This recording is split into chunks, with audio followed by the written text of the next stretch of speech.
our vacations in Mexico or in Hawaii. Yeah, That's for 25 where the Pineapple our next Express guest originates entertained and from. informed all of us on the Weather Network and inspired us too, including this curly-haired dude whose first foray into the TV biz was working with him and trying to figure out why he was so good. So he's moved on from the TV thing and into the writing thing, and he has a new book that is out now. It is called Weather Permitting. Chris St. Clair, great to see you and a great honor to have you on the show. Oh, it's so good to see you too. It's been a long time. I know, right? 11 years you said. It's been 11 years, but yeah, you did have something. It was like the weekend show, and I would come in and I wanted to be like you, and you just be able, the way you're able to communicate with an audience was something special. You know, it's funny because this is communication business is so fun to do, and it's being in the moment, and the subject matter that you and I talked about when we worked together was the weather, and it's what connects everybody anyway. So it's just this neat starting point to have conversations. Were you interested? I know you're interested in the weather, but are you more interested in telling stories? Storyteller. Yeah, Right. I mean, I love the weather. I think the weather is absolutely fascinating.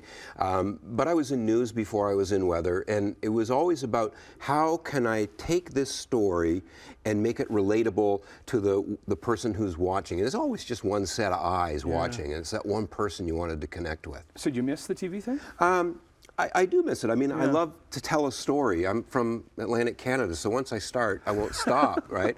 This segment could go on for days. But I miss telling a story, but you know, doing it in a book was great because so many of these stories, there was never enough time in the television format of, you know, you've got 5 minutes or you've got 8 minutes and that's your time and that's your story. So to be able to expand on them and broaden them was fun. But to answer your question, I do miss telling stories on TV. It's fun. Yeah, we got 3 minutes in my ear. So let's tell some stories because there's a lot of Atlantic Canada stuff in here. So these are these everything that you kind of experienced when you were on? It's when Simon & Schuster printed this book and is my publisher, and they're fantastic to work with, and they said, what's the theme of the book? And I said, well, the book's about these stories that I have covered, and I've covered like dozens and dozens and dozens, and they said, find 12 of the best that were most meaningful to you, and we'll make it into a book. And the other theme about, other than us connecting, is climate change, and how, and you and I have talked about this, how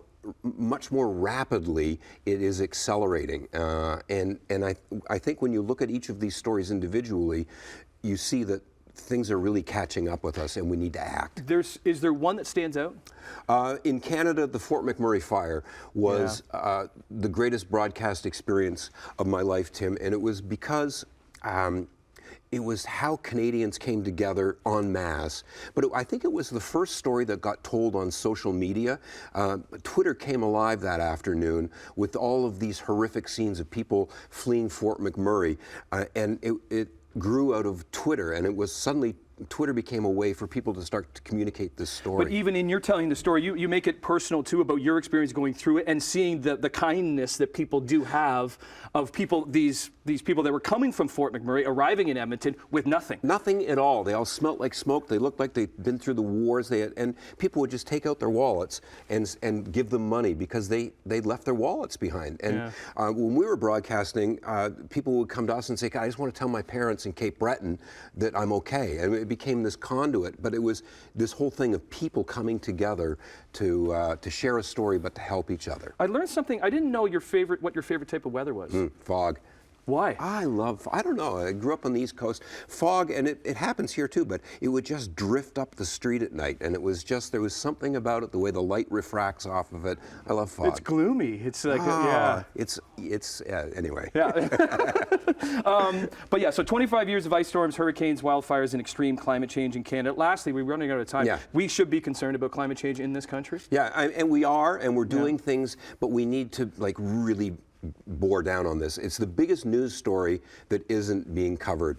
Yeah. Okay. Well, where can people get the book? Wherever you can pick up books. Anywhere you pick up books. And the title. It's surprising this title has never been taken before. Were you pumped when you saw that? It's a neat story, and it's in the book on how we came up with the title. Amazing. Weather permitting. Chris St. Clair from the Weather Network. Some fantastic stories in here, and from a fantastic storyteller. So privileged to have you on the show. Great to see that you're doing well. Good to see you. From one weatherman to another weatherman's. Chris, congratulations on the book. Lovely to have you in the studio here this morning. Weather permitting, and of course time permitting as well.